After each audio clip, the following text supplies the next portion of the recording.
So inverse trigonometry is the study of the inverse functions of the trigonometric functions.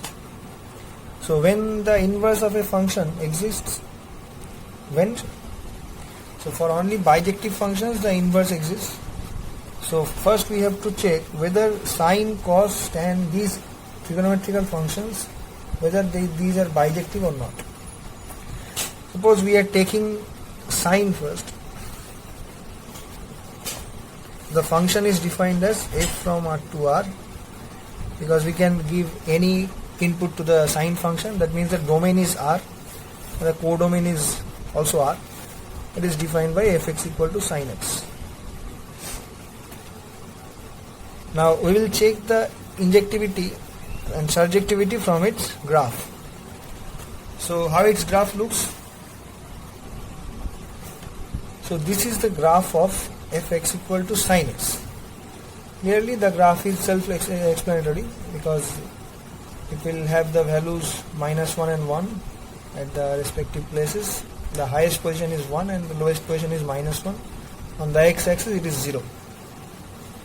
So clearly we can see, if we take any horizontal line to intersect this curve, then it will intersect this curve at an infinite number of points. For each of the branches it will intersect twice. So this curve is not an injective one. And what about the surjectivity? So the range of the function is nothing but -1 to 1 closed interval. So we can say domain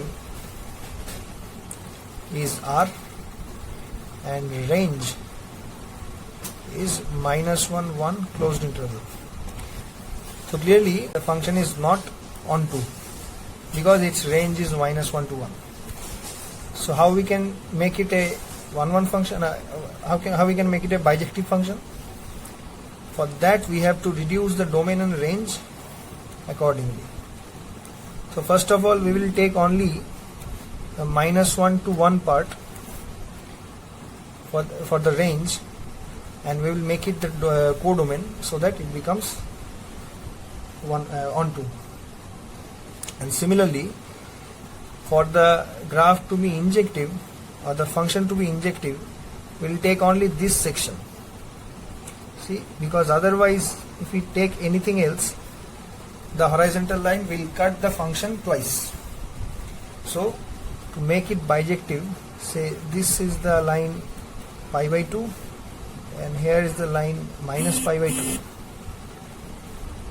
say minus pi by 2, then we will take only this part. Also remember that these two lines are not in the graph, this part only in the graph. It is the origin, its x-axis, y-axis.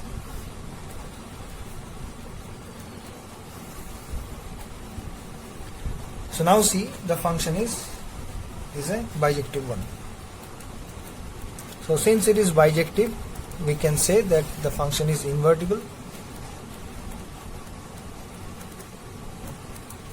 Then the inverse function f inverse x is defined to be sine inverse x with the same notation. So how the sine inverse function looks graphically?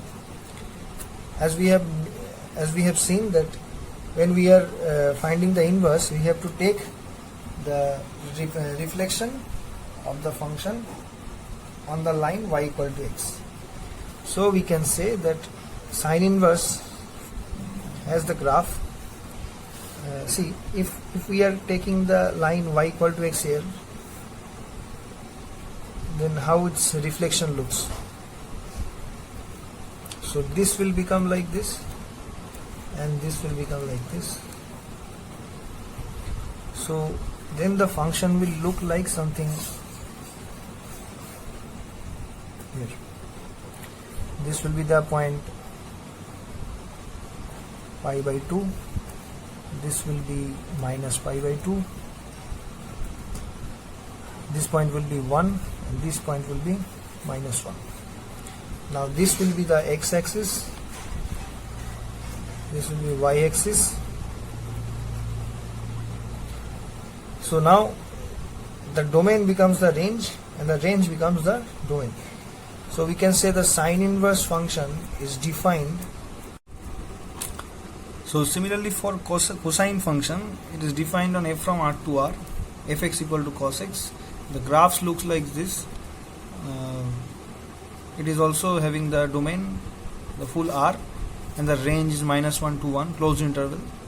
So clearly it is not 1 1, because if you intersect by a horizontal line, it will intersect at more points, more than 1 points.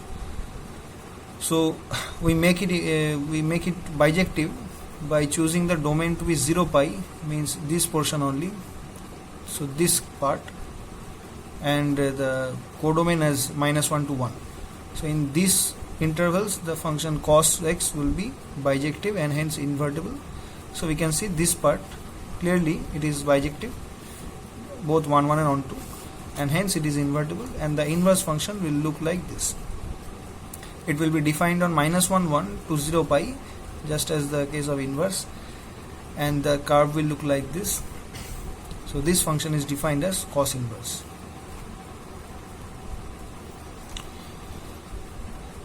Okay, there will be a little difference in case of tan, because at all the points 2n plus 1 into pi by 2 means all the odd multiples of pi by 2, tan will be infinity. See here, at the point pi by 2 it becomes infinity, at the point 3 pi by 2, at the point 5 pi by 2, at all these points tan function becomes infinity. So that's why from the domain we exclude this part.